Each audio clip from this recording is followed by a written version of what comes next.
First Amendment First Vote is a nonpartisan civic engagement program for high school girls to begin to imagine themselves in elected office in our democracy. Men are represented 77% of the time, and women to this day are represented 23% of the time. So we've got a 27% gender gap. Girls start to fall off the leadership cliff early. By the time they get to high school, they're less likely to see themselves as leaders. The program is designed to provide high school girls with the skills and competencies they need to consider running for office. This is about putting children up front and showcasing who they are and what their potentials are. The sooner we teach young women and girls that they need to think about politics and get engaged and make their voices heard, the more likely they will be to enter that pipeline of future and current public leaders. Where we see ourselves is at the beginning of the intake of the pipeline for girls to begin to imagine themselves as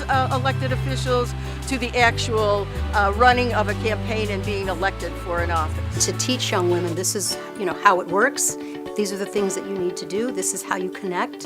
What's involved in running for office? How old do you have to be to run for office? Do you have to know how to fundraise? Well, how do you fundraise? What does a campaign manager do? How do you use social media effectively? I tell them what the program's about, and I look for a little spark. After the 2016 election, I got into activism. I'm very vocal about my opinions and what I believe in. These are all strong, empowered young women that I have something in common with. There's a process of really learning the history, learning the language, seeing the actual people who do it. We met with local officials and we talked to them about their journeys. Seeing other people that had made it made me realize that I have a voice and I can use it. When I watched the girls speaking to the officials at the roundtables, you could really see that their eyes light up. It was very interesting to hear where they all came from and how they started. Interacting with current and past elected officials has been instrumental in helping the girls realize and visualize, I can do this too. I felt that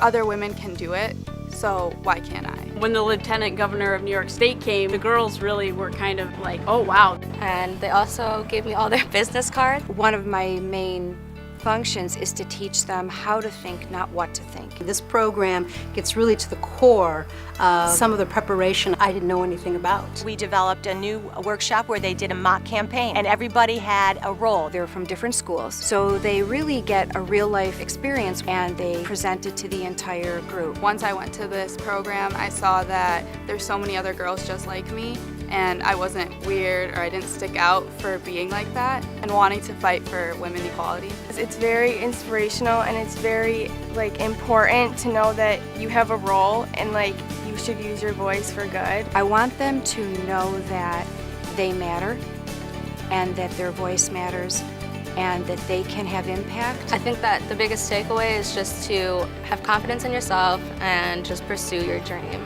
We ultimately are looking to serve the pipeline with a diverse group of girls.